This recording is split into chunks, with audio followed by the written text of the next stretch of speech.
Hello, I'm Jim Cuno, president of the J. Paul Getty Trust. Welcome to Art and Ideas, a podcast in which I speak to artists, conservators, authors, and scholars about their work. The first Egyptomania was invented by the Romans. The exotic monuments, the pyramids, the whole tradition of this great civilization to their south was embraced. In this episode, I speak with Getty Museum director Tim Potts and Getty Villa Antiquities curator Jeffrey Spier about their exhibition, Beyond the Nile, Egypt and the Classical World, currently on view at the Getty Center.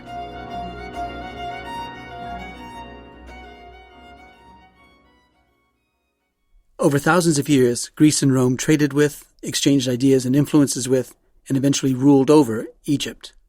The impact and consequences of this cultural interaction went both ways. The exhibition Beyond the Nile, Egypt and the Classical World, currently on view at the Getty Center, explores the history and consequences of these intertwined relations. The exhibition is the first of a projected series of exhibitions exploring the relations between the classical world, Greece and Rome, and non-classical cultures with which they were in contact. The series itself is called The Classical World in Context. I met with co-curators Tim Potts and Jeffrey Spier in the galleries to discuss their exhibition. Why don't we start by talking about the theme of the exhibition, Beyond the Nile. Why Beyond the Nile? Well, it's part of actually a bigger program of exhibitions that we're wanting to do to put the Greek and Roman collection of the Villa in its broader cultural context. Greek and Roman art are very closely related to each other, and of course they have that central place in the whole history of Western art. But what we're not able to display through our own collection is the interactions in antiquity between Greece, Rome, and the other cultures of the Mediterranean and Near East. So this exhibition is taking Egypt in particular and looking at how that culture, which was one of the great and important civilizations of the ancient world, how its relations first with Greece and then in later periods with Rome inflected the nature of the arts and culture more broadly in both regions. In fact, the influences went both ways. So that's the overall theme of the exhibition, and it's something that's been debated and discussed and analyzed a lot in scholarly work, but never been brought together in an exhibition of this kind from the very beginnings of interaction in the 3rd millennium BC right through to Roman times and in late antiquity, say the 3rd and 4th century AD, so a period of more than 2,000 years.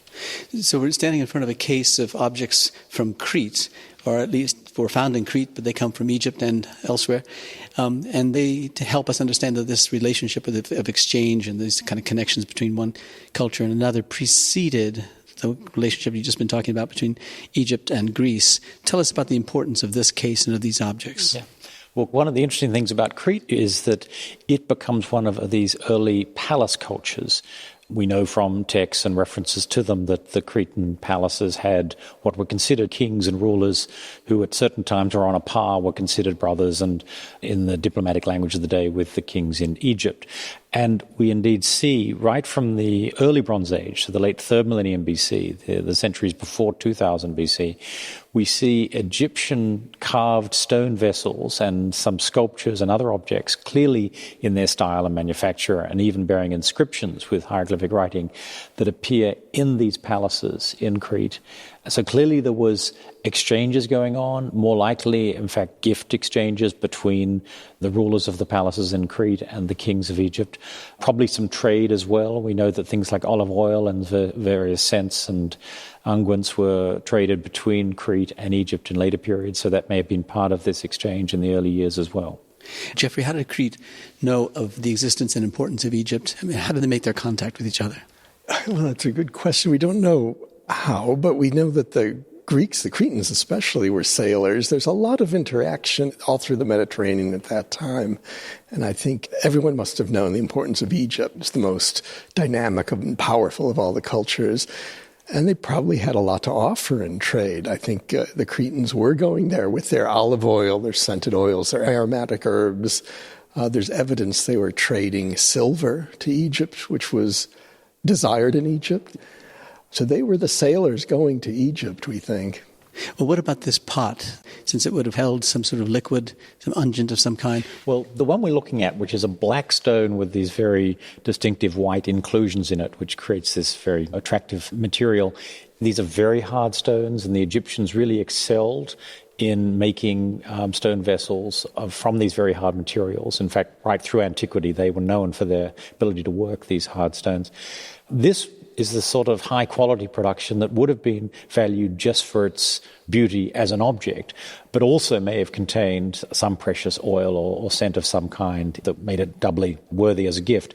The interesting thing with this one is that it's been modified once it got to Crete. They've added a spout to it in a different stone, and it's a bridge spout, as it's called, very well known in Minoan ceramics and stone vessels of this time. So it's distinctively Cretan, not Egyptian, as an addition. And they've gone to the length, though, of carving into the stone of the spout these little recesses where they clearly were inlaying it with a white material, which has now been lost, but they were imitating the white inclusions of the black stone in the addition that they made of the spout, which is, going that extra step, appropriating it as a Minoan or a Cretan object, even though it's an object which has exotic value coming from Egypt.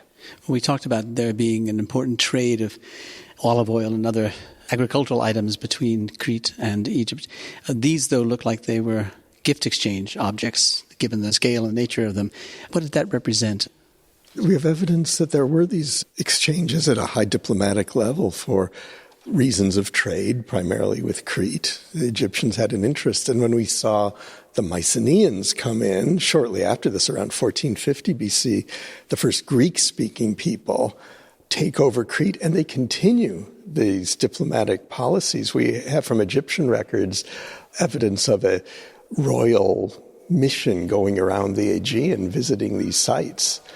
I think for the Egyptians it was primarily for trade, although we also have evidence of Greeks fighting in the Egyptian army. They came there as mercenaries under the Mycenaeans. It's not just with Crete that the Egyptians have these long-distance relationships. In fact, the most important of all seems to have been the connection with Byblos, the Phoenician city in what is modern Lebanon, where particularly for the cedar, the woods, the timbers that, of course, don't grow along the Nile, but do in the Lebanon. There was a lot of trade, even going back to the early third millennium. So clearly the Egyptians were aware of where there were resources that they valued in other parts of the Mediterranean, and they made the effort to establish contacts with those cultures. So let's look over here at this case which says script on the papyrus, and tell us the importance of this and what it tells us about the relationship. Well, this is a medical text, so it's incantations, the sort of ritual things you would do, as well as what they consider medicines, but also in terms of rituals you'd perform to make someone better. And the interesting thing is that this one refers to the language and to the prescriptions of the keftiu. And keftiu was the Egyptian word, well, not just in Egyptian, but it's the word in the ancient world for Crete. In fact, in Bronze Age inscriptions from various cultures, the keftiu are referred to. So it's interesting that they actually explicitly quote something as being in the language of the Cretans. But it was made and inscribed in Egypt. Yeah. That was an Egyptian product. There's multiple languages on this, as I recall. It's all written in Egyptian, but it shows a level of understanding far beyond anything we would normally know. It's the sort of evidence you love to try to find. It shows that somebody, an Egyptian, writing in Egyptian, was able to understand that foreign language. So just so I understand this, there are words then from the Cretan language on here. Correct. It's transliterated into Egyptian, but it shows that they understood, or that they knew the language, or else you wouldn't be able to transliterate it into. We do know in this period, because we're now talking about the sort of second millennium BC, Middle and Late Bronze Age, we have other inscriptions and letters and things which make very clear that there were translators, residents in the courts of the Mediterranean and Near East, who would be able to translate from Akkadian into Egyptian or from Cretan into Egyptian and so on. So they had a very sophisticated diplomatic apparatus. Yeah. This is a medical text, is that right? Yes, I mean, this particular one is talking about skin rashes and treatments for them. So I think it shows, even beyond that, it shows an interest in Cretan medicine and a knowledge of Cretan medicine. And to say this is what they do on Crete, there's a high regard for the medical knowledge. In fact, and there are letters, a bit later than this, a century or two later, where you get kings asking other kings, their brothers, who are the rulers of other cultures, to send their best doctors of such and such to their court, so that obviously they were ill or someone in their family was ill, and they traded doctors, as it were, between these courts. So this first gallery that we're standing in represents the sort of introduction of the theme of the exhibition of contact and exchange. We go into the second gallery, we see now stylistic relationships between sculptural objects. And the very first one is this gigantic sculpture, the sarcophagus. If you could describe this for us and why this then represents the continuation of this theme. Yeah, well, in the first gallery, basically that covers the Bronze Age. So from roughly 3000 BC to, say, 1200 BC, when things come crashing down, all the palace cultures of the Mediterranean are destroyed in a wave of migrations. There might have been climate change and other factors, or even earthquakes involved, but clearly there was a series of conquests, and the Hittite empires fall, the Mycenaean palaces fall, all in Syria and Lebanon. The only culture which survives pretty much unscathed is Egypt itself. There's a number of battles in the early 12th century when they repel these so-called sea peoples. After that moment, for a few centuries, the trade connections and other contacts between cultures of the Eastern Mediterranean are much diminished. It does seem to have been a period of sort of recession, cultural decline, and so on. Again, except for Egypt, where things more or less go on as they had been, and we see a gradual reawakening of connections in the 8th and 7th centuries, when the Greeks are allowed to establish trading colonies in Egypt and are indeed colonizing all the way in the west to Spain, up into the Black Sea and elsewhere around the Mediterranean. Their presence in Egypt, therefore, is part of a pattern of Greek colonization and re-establishing these international links at that time. What is very interesting in this sarcophagus is it's a thoroughly Egyptian object. The burial, the sarcophagus of a high official, the so-called seal bearer of the king, in totally Egyptian style with elaborate hieroglyphic inscriptions. Of course, he gives his title and his name, but interestingly also the names of his parents. And although it's written in Egyptian hieroglyphs, phonetically the names are clearly those of Greeks. His parents are Alexites and Zenodote. And these, of course, are obviously Greek names. So this person had risen in the 26th dynasty, the 7th or 6th century BC, to a high level in the administration, even though his parents were Greeks, and clearly he was therefore of Greek origin. But it's an indication of how much some Greeks had been able to integrate themselves into the administration and into the hierarchy of Egypt by this period. And by administration, do you mean the sort of governing administration within Egypt? Do you have any sense of how high in that administration? Well, the seal bearer was a fairly senior position. So this would be someone who would have interacted perhaps with the king, would have been known. And you see from the imposing both the quality and scale of the sarcophagus, and it's made in one of these very hard dark stones, which, as I was saying before, is so hard to carve. Only the priestly workshops and the royal workshops would produce things of this quality. So he was clearly a very significantly, a high official. Yeah. So our listeners, of course, can't see this, but the scale is enormous. I mean, it's half my height again above me, so it's well into the 7 foot or 8 foot tall in height, and it's about 5 feet deep. It's all entirely a stone, which is broken apart in half, and in the middle of it has been carved out for the body to be put in. And then it's inscribed or cut out with the hieroglyphs, but also with figurative elements on it.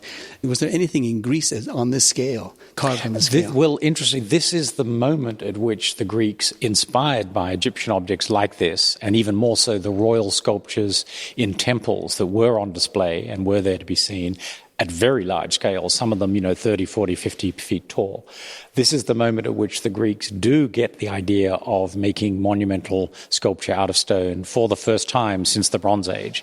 And it's indeed in objects like the one behind us over here, where you very literally see, by comparing an Egyptian statue on the left and one of these early Greek sculptures of the 7th or early 6th century on the right, you see how closely the Greek form of the standing male figure, the kuros, reflects that Egyptian prototype. So before we look at these standing Greek sculptures, let's look at this head, because this head introduces the theme that you just described of a relationship between the Greek development of sculpture and the Egyptian precedent.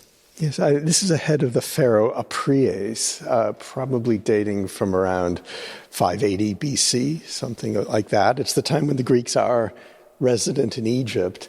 And as Tim said, there was no tradition of large-scale sculpture in Greece at this time. Coming from the end of the Bronze Age, there just was nothing of this scale. But when they came to Egypt, they must have been astounded by what they saw, and they sought to make their own versions of this.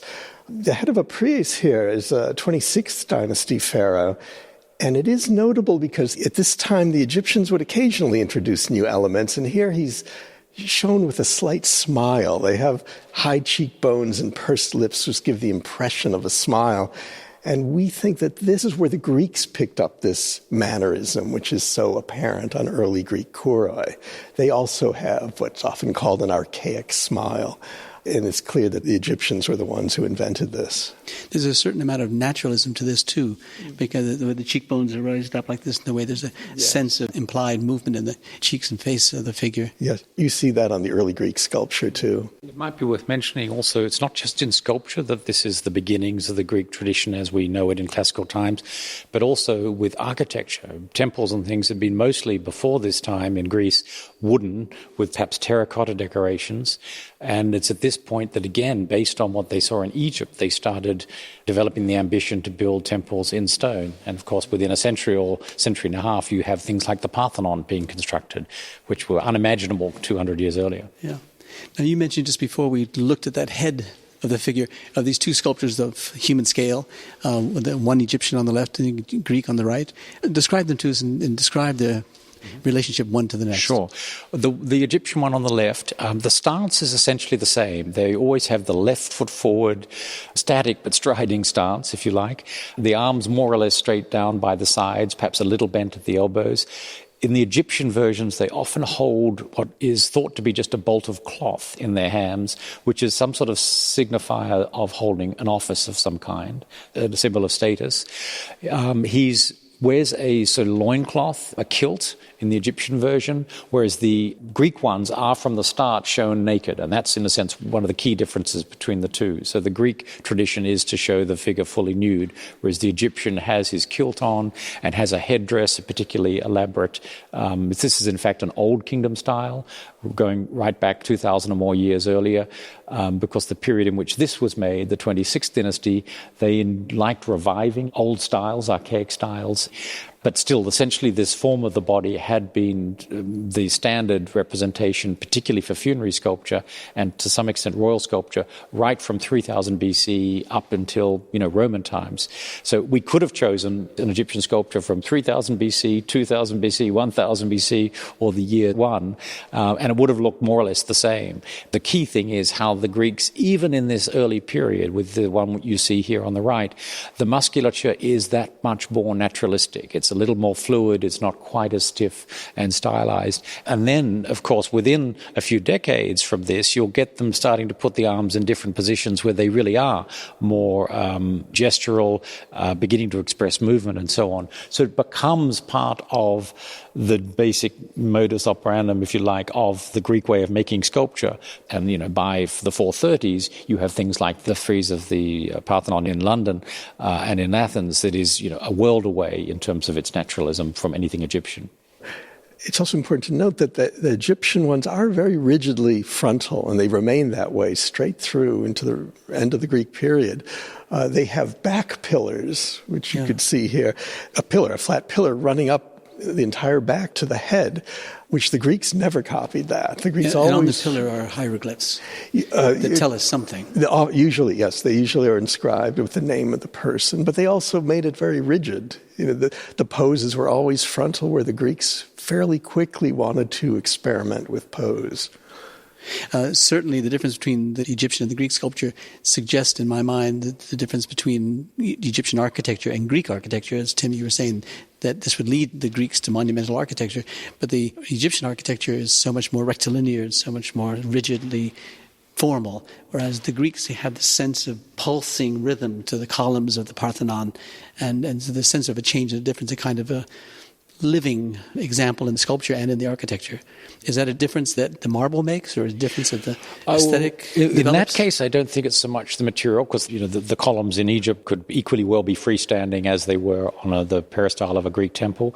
But as you say, the finesse, the little nuances of Greek architecture, such as the entasis of the columns, they're slightly bulging, slightly swelling, because if you actually make them straight, the optical illusion makes them look as if they're actually getting thinner in the middle. So to compensate for that, they make them slightly bulging.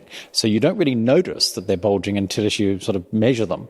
But those little nuances give the Greek architecture, if you like, a slightly organic feel that you don't get in Egyptian work. Yeah. Let's go look at some of these extraordinary dark stone heads in this gallery, because they introduce a kind of naturalism that I've been hinting at in the earlier sculptures, now in these later sculptures of the Egyptian. This group of sculptures brought together here take us into the Hellenistic period, which is the 4th century BC and after. And of course, the great event of that century was Alexander the Great's conquest of the whole of the ancient Near East, the old Achaemenid Empire, which he then, in a sense, inherits. And Egypt is part of that empire. So this is the period which sees the Macedonians and the Greeks rule Egypt, and through that, a layer of, if you like, classical culture begins to hybridize with the native Egyptian traditions. And there's no better illustration of that than in the sculpture tradition that we see in this group of objects, where the naturalism that has by this stage become the very core and the main thing about classical sculpture by this period. It's not just realistic in movement and musculature, but very expressive also in terms of action and showing people's emotional, if you like, psychological life. We don't get that in Egypt, but we do get elements of verism or realism in the representation of character, the expressions of age, the sort of sunken cheeks. Looking at this head from Boston and the other one behind me from Berlin, you have a sense of character and portraiture that you never have seen in Egyptian sculpture to the same extent before. There is something of debate about how much of this is a development which is really internal to Egyptian art. It's a more exaggerated form of the naturalism that you see in episodes of earlier Egyptian art, particularly in the Middle Kingdom, with the royal portraits of Sesostris and Amenemhat. But never does it get to this form of character study and conveying the age and individuality of the portrait. So, my view is that this clearly reflects the influence of classical Hellenistic art, but there are others who would say it's an internal development within Egyptian culture itself. But you don't ever see anything before the, say, 4th and 5th century BC with anything like this level of naturalistic detail. So to me, it would seem an incredible coincidence if you do get it in the 4th century, just when the conquests of Alexander come into play. Yeah, we walked right by a sculpture, marble sculpture of Alexander, and that I take it to be a Greek import, because he wouldn't have had marble then in Egypt. Is that correct? Well, they did work marbles as well, but that work itself is a Greek work. It was probably made in Egypt. It was probably made in Alexandria, but they imported the marble. Alexander the Great founded the new capital named after himself, and this became the big Greek enclave in Egypt, and where the Ptolemaic kings, the Greek rulers of Egypt, would be based. And they certainly had their workshops for making marble, and they addressed both populations. So they would be making portraits of themselves, portraits of the kings in marble in Greek style for their Greek citizens, and then they'd be making traditional Egyptian style representations of themselves in the hard stones or in the limestone reliefs of temples. So what allows Alexander and the Greeks to come and triumph in Egypt? He leads his army from Macedonia first into Turkey, into ancient Anatolia, various battles there with the forces of Darius, and eventually, of course, conquers them, chases them, all the way through Mesopotamia and elsewhere. So it was the fact that he defeated the great power of the day, which was the Persian king, and within the empire of Persia was Egypt, as a very important part of it. So he has inherited Egypt through his conquest and defeat of the Persians. But Greece would have been a small state at the time, relative to Persia and relative to Egypt. And so how did he mass such a big army that was so successful? This is, of course, a huge subject of discussion in people who study the ancient world and the Hellenistic period. But he was clearly a great strategic general. I mean, there were a lot of battles where he was totally outnumbered, and yet through the brilliance of his generalship, he was able to defeat the Persians in battle after battle. It was sometimes a very close-run thing, and some battles could have gone either way, but he managed to pull it off in the end. Now, he's triumphant in Egypt, but he dies shortly thereafter. Yeah, he dies in Babylon. He goes all the way to the borders of India, then comes back along through the south, through Iran, and ends up dying in Babylon in 323 BC. And then his generals, who had been with him on campaign, carve up the empire after his death. And Ptolemy, one of his most important generals, is able to take Egypt. That's why the period in that dynasty is known as the Ptolemaic dynasty, because all of them, in fact, more than 10 of them in succession, their names are all Ptolemy, first, second, third, fourth, and so on. Yeah, but they're coming into Egypt, being triumphant in Egypt, Alexander then going off to Babylon and dying there. Nevertheless, there's enough left behind in Egypt to solidify the rule of the Ptolemies in Egypt. Well, yes, because when he conquers regions, he often would leave veterans of the campaigns in the cities or in the regions that have been conquered. Egypt was, in a sense, one of the closest, and so there was a long history of Greek presence and engagement, as we've seen earlier in the exhibition. It wasn't as if there was a huge influx of population necessarily. It was much more the administration. It was the senior people in the administration and in the government, if you like, and then traders, others, of course, would come into play underneath that. So it wasn't that it was one massive wave of Greek immigration at one time. It would have happened over time, over the centuries. And these heads, these extraordinarily naturalistic, finely carved heads we were just talking about coming from the Ptolemaic period, they're of a size to be portable. Would they have been exported to Greece? Well, they are portable. Particularly the one from Boston is smaller than the others, but these two are probably portraits of priests and might have been either in their tombs or in temples to the Apis bull, as we think the one from Berlin was probably found in the chapel to the Apis bull. So they wouldn't have been portraits in the sense of something to have in your home or that would have been traded so much as they would have been commissioned by the priest himself for his tomb or for presentation in a temple or a shrine. Mm-hmm. So in these first three galleries, we've already gone with galloping speed from Crete to Egypt to Greece. That is the introduction of Greece in Egypt. How much time has elapsed from the first gallery to the third? Well, the first one, we were talking about things that were important to Crete before 2000 BC.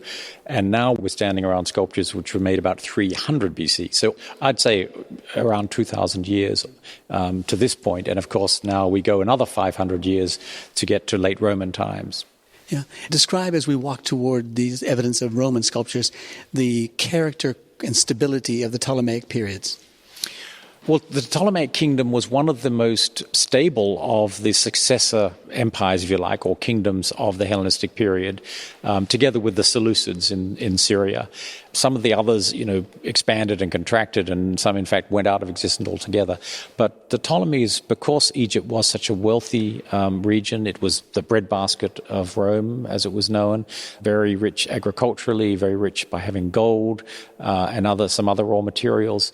So Egypt really was a very strong power base for whoever ruled it. And that was the Ptolemies for the period through to the end of the Hellenistic period. And then after the civil wars in Rome and the triumph of Augustus, Caesar, Mark Antony and Augustus, then it becomes part of the Roman Empire as founded by Augustus. And as I said, for Rome, it remains the most important part of the empire, because if you ruled Egypt, you had a huge amount of agriculture and other resources, great wealth. It was a great platform, and always a risk, because the person who ruled Egypt could become so powerful that they might be a challenger to the emperor. So it was somewhere you needed to keep an eye on. And the last Ptolemaic ruler was Cleopatra. Yes, Cleopatra. And, of course, famously, who has relations with Caesar and Antony and then commits suicide. So she's, an important character. We have one of the very few, I think, plausibly attributed portraits of her. We think we know what she looked like mostly from coin portraits, not to modernize a great beauty, but she clearly had great powers of seduction and persuasion and other things. And it was a great character. And it's wonderful to have a portrait of her in this show right beside the single greatest portrait of Julius Caesar that survives from the ancient world. Yeah, let's look more closely at these sculptures. So the Cleopatra is carved in marble, and if I recall correctly, it was in Rome. Yes, it was found in Rome in the 18th century. It was probably in a villa, and I always thought this was probably imported from Alexandria. It looks very much in that Ptolemaic style. Perhaps one of the supporters of Julius Caesar. She was resident in Rome with Julius Caesar for a couple of years, and at the time of his assassination, before going back to Egypt, with their son, Caesarion. Yeah. And next to it is the Julius Caesar that Tim mentioned earlier. What's immediately striking about this is that there's two materials in this hard stone. Yes, but I think those eyes are modern. They were inlaid the way Antony's were, but we think that's a modern inlay. But the other obvious thing that you can tell is distinct from this sculpture and also that of Mark Antony to the right is that it's turned to three quarters. It's not straight on at you as the other ones are. What does that mean?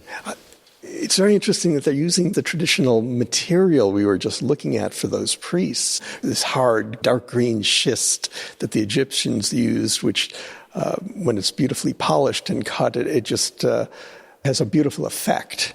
But the Greek artists in Alexandria were looking at this too, and we're starting to see them use the same material. So this seems to be a Greek interpretation of Egyptian portraits in a way, but as you can see, it's very much in Greco-Roman style. Yeah. But what about that three-quarter turn? But by this period, of course, you've had Hellenistic art where things were shown in violent action, all sorts of different gestures and angles. So by this stage in classical art, to have the head turning slightly to the left or right is absolutely normal. This is a standard part of classical portraiture by this point.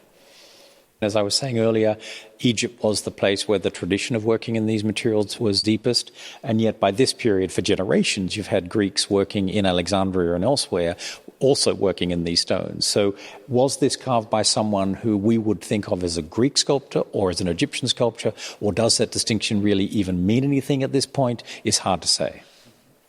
Well, let's go around the corner now that we are about to leave Egypt for Rome.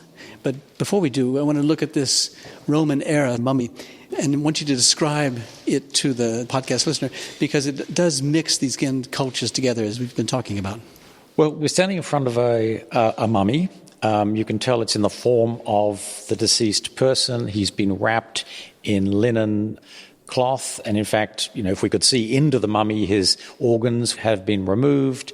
He would have been embalmed in various oils, unguents, and so on after being dried in natron, so rather desiccated then, as it were, these preservative oils and so on, and then the linen garments wrapped tightly around him. What's very interesting is the combination of the types of painting that you see on the figure and on the face. Onto the figure itself are traditional Egyptian motifs of various deities, Nut and others, and Osiris and so on, the god of the underworld. So this is standard Egyptian practice representing the fact that this person is being buried very much in the native Egyptian tradition.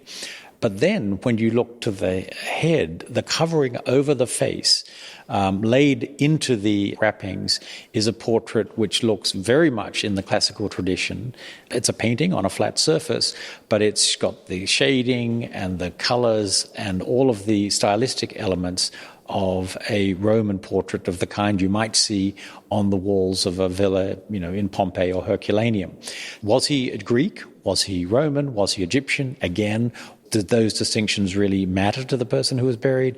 But it is interesting that the cultures have become so hybridized that you could be buried in a thoroughly Egyptian tradition with Egyptian gods shown on the body of the wrappings, and yet the representation of the face, the key thing which, as it were, represents your identity as a person, is in a totally classical tradition.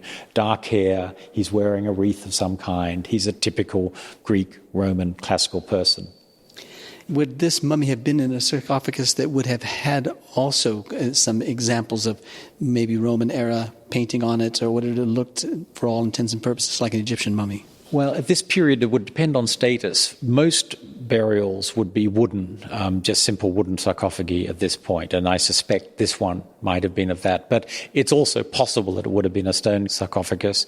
I would guess that it would have more likely been in the Egyptian tradition than in the Greco-Roman tradition. It seems to be particularly the mummy portraits, the faces, the representations of the faces that reflect this classical identity, and that the rest of the burial tends to be still in the Egyptian tradition. Yeah, it's such a fascinating thing that it combines so many different elements of the different cultures. We just described the Egyptian hieroglyphics on the body of it, and then the Greco-Roman features of the painted face. But we also know his name, which is a Greek name, I think. Yeah. Heraclides, the son of Thermos. It's written in neat Greek letters just above the toes. So we do know he went by a Greek name. He may have been ethnically mixed Greek and Egyptians. We know that they used both Egyptian and Greek names. And we also know from other examples of this kind of portraiture, the mummy face coverings, this what we call Roman era portraiture, that there was quite an extensive practice of this in and around Fayum, I think, right? Mm-hmm. Yes. Would those that we no longer have their mummies attached to their painted faces, would those necessarily have had mummies like this with this kind of Egyptian hieroglyphics on them? Do we know what was the standard practice of the time? Yes, all of those portraits would have been bound into the wrappings of the mummies. This particular mummy is a little more ornate than most. They've dyed it red, which has religious significance. This is a sort of a deluxe version of some of the mummies. This is Roman period, so we're talking 1st, 2nd, 3rd centuries AD. There were plenty of Egyptians, though, who would have been buried in a purely Egyptian manner. So instead of having one of these painted portraits, they would have had what's called a mummy cover, which is actually a three-dimensional wooden, or sometimes it's just gesso and painted into the form of the face, but a three-dimensional representation of the face, a much more stylized one, not an individualized portrait like this painted one, but sort of, if you like, a very poor man's version of the Tutankhamun masks, but in wood and painted, which represents the face, but in a totally generic way. So that's, in a way, what a Egyptian who isn't of Greek or Roman heritage would have had for their burial.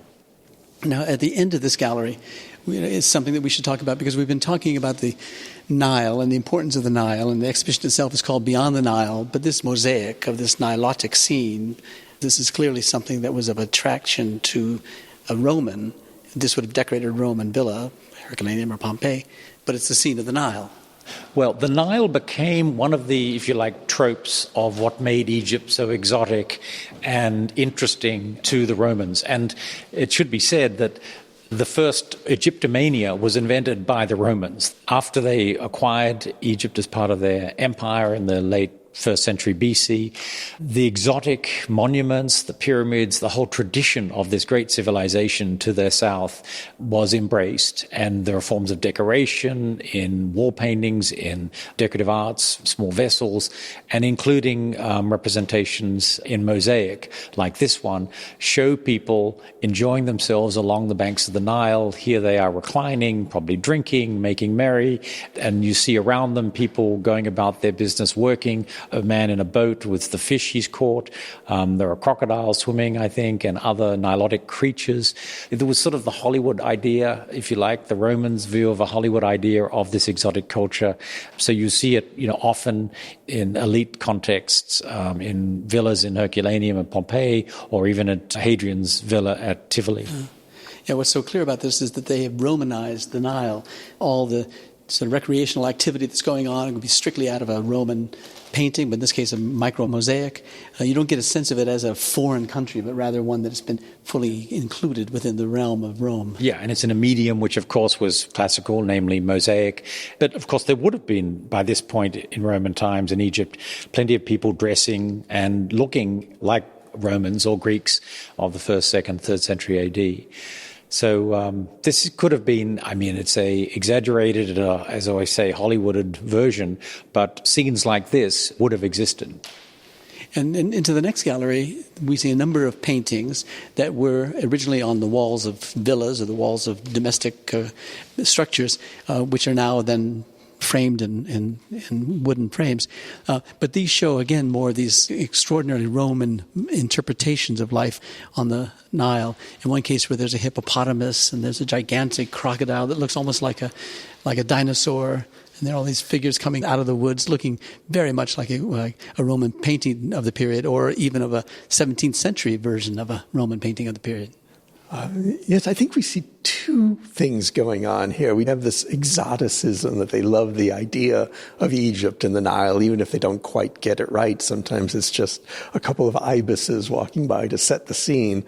Or here it's pygmies fighting crocodiles and hippos, and in one case riding on one. So these were clearly humorous decorations for Roman villas, this one from Pompeii. The other part of this was there is a genuine interest in the religion of Egypt, even if it's not fully understood. The cult of Isis and her consort Serapis becomes extremely popular in the Roman Empire. So here we also have objects from the Temple of Isis in Pompeii, a fresco showing Isis receiving the Greek mythological woman Io, so they're combining traditional Greek mythology with Egyptian. It's interesting for them, this hybridization or syncretism between religions, identifying, Aphrodite or Venus, as they would have called her, as a form of Isis, or Isis as a form of Venus. This was not a problem for them in their religious activities and conceptions. And in fact, not just with Egypt, but with Mithra and other deities from other cultures around the Mediterranean and Near East. Religions were much more fluid and permeable, if you like. You mentioned the word Egyptomania, and we're looking here at a cup that's made of obsidian with pink and white coral and carnelian and jasper and lapis lazuli with malachite framed in gold, as it's described on the label. You could have found this on a boudoir in France in 1920s. It is quite extraordinary. It's an enormous wine cup. You need both hands to lift this, I'm sure. Carved from obsidian, natural volcanic glass, which is a real luxury object in Rome. Carefully carved and inlaid with Egyptian scenes. This was found at Stabia, near Pompeii, one of the cities buried by the eruption of Vesuvius in 79 AD. One of a pair, in fact. But it shows Egyptian figures and the Apis bull in a little shrine. I doubt very much it's fully understood what's going on. I think this is for your drinking party to show that you had an interest in Egyptian themes. And they often use hieroglyphs or even motifs, as on this cup. They adapt them from genuine Egyptian objects that they might have seen, but they then combine them in ways that are just aesthetic. So they don't really make sense iconographically anymore. And indeed, some of the inscriptions, they copy hieroglyphs and put inscriptions in temples and in other contexts where the inscriptions are total nonsense. They actually don't read as Egyptian. They just like the look of them. It's to create the effect. And the same might be said of this. This is probably just stuff that was thought to have been vaguely Egyptian-like that was put onto this. For instance, the shrine that you have this ram in, which is one of representation of one of the deities, the roof line, they've given it this rounded roof line. That's not the way it would actually be in an Egyptian shrine. So they're adapting them slightly, but really what they were going for was the look. They loved the idea of these, beautiful, exotic Egyptian marvels. And clearly this was an absolute marvel. Technically, it's exquisitely carved, and all of the rich materials it was inlaid with. It would have been the most glamorous object. Yeah. Well, this may not be the most glamorous, but it's the most lovable object in the exhibition. We were talking about the hippopotamus in the painting. Here is a nearly, I suppose, could be even, in fact, a life-size baby hippo carved in red, pink marble talk about this and how it was made into a fountain? Yeah, as you say, it's in a red marble. It's a sort of baby-sized hippo. He's probably, about 4 or 5 feet long and 3 feet tall or so, but charming. He's sort of trotting along with the right-hand leg lifted. There is, in fact, a pipe, a bronze pipe, which goes up through one of the legs and comes out through the mouth. So it would have been a garden fountain of some kind, found, I think, in Rome early on. So clearly these sorts of things were, again, part of this dipsomaniac enthusiasm for things that conjured up life along the Nile. And as well as in a mosaic, you could have sculptures like this in your fountain, in your garden, in Pompeii or Herculaneum, or in Rome, as in this case. And who wouldn't want one? Well, let's close the tour of the exhibition, which has been an extraordinary tour for me, certainly, with this sculpture of Antinous. Well, Antinous was the lover of the Roman Emperor Hadrian. The connection with Hadrian is important in that we're standing here in a gallery where most of these objects are from Hadrian's villa at Tivoli, which was his retreat outside Rome. It has been much excavated and the source of many of the great Roman sculptures in museums around the world. And as you can see, a number of them are carved from these same very dark, hard materials, which the Egyptians excelled at. But tragically, on one of their trips to Egypt along the Nile, Antinous drowned. And Hadrian was devastated by this and established shrines to his deceased lover, Antinous, throughout the empire. So Antinous is one of the most represented figures in the ancient world. Now, this image we're looking at is very much a classical standard type. The face is certainly not an accurate representation of what Antinous would have looked like. But he's wearing a form of Egyptian crown called the nemesh, with the cobra coming down the front, which is a symbol of royalty. So in a sense, he was creating an image of Antinous as a king or as a demigod, as he was seen in Greek and Roman religion. And this is one of the greatest surviving sculptures, and we still have it. It's still on its original socle. It's fantastically imposing as a sculpture, and it's got already a kind of neoclassicizing look to it, as if there's a self-conscious attempt to emulate an earlier style. At first glance, one could have thought that it was made by Canova. Yeah. At the end of the 18th century, early 19th century. In a way, of course, Roman art was neoclassicizing. It was, 400 or 500 years after the style of the work was reproducing works in, let's say, a 5th century or 4th century BC Greek style. So you're absolutely right. To our eyes, Roman art is very much the first neoclassicism in the ancient world, in the same way that it's the first Egyptomania in the ancient world. Now, we've been galloping, as I said earlier, through the centuries here and going from Crete to Egypt to Greece to Rome. And the whole idea, as you articulated it so well at the beginning of our tour, is to put the classical world of the Mediterranean basin in greater context. And that is, in fact, a theme that you're going to be pursuing over many exhibitions to come. Describe to us that theme and also the importance of it for the Getty and for the public. Well, I perhaps just refer back to the origin of the Greek kuros that we talked about earlier.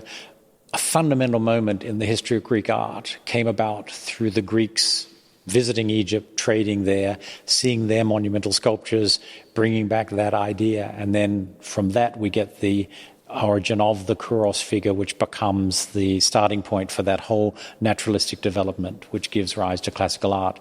So that sort of interaction between the classical world and another culture is very important for understanding the trajectory of classical art. And unfortunately, through our collection, we're not able to show those links within our collection itself, since we don't have the Egyptian works, the Syrian works, the Persian works, the others, the Phoenician works. So instead of doing it through our own holdings, with this series of exhibitions, we'll take each of those cultures in turn, Egypt first, and the next one will be Persia, and show how the back and forth culturally, linguistically, artistically, how those interchanges affected both the classical world and those other cultures at various points in history. How many such exhibitions do you have in mind? We have a list of 8 to 10 of these, so that'll keep us busy for quite a while. Yeah. It's an ambitious goal for this sequence of exhibitions. How difficult is it to get these loans from the museums that have these objects in for an exhibition like this? It is very difficult. Many of the objects in this exhibition are among the greatest masterpieces of those museums, whether it's in Berlin or Paris or the Vatican or the Capitoline in Rome or whatever. And so they don't lend these things lightly, and not just because we would like to give our visitors the benefit of seeing them.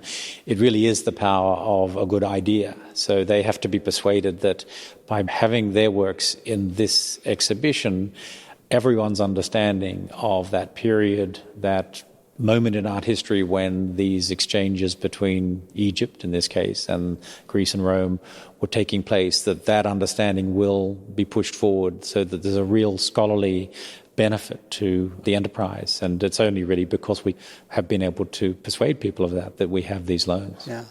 Well, it's a great ambition and it's a great exhibition. So we thank you, Tim and Jeffrey, very much for bringing it to the Getty Center. Thank you. Thank you.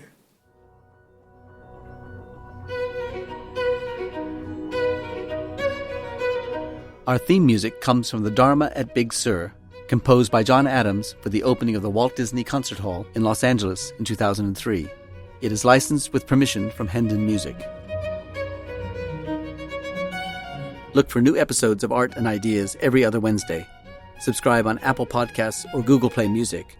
For photos, transcripts, and other resources, visit getty.edu/podcasts.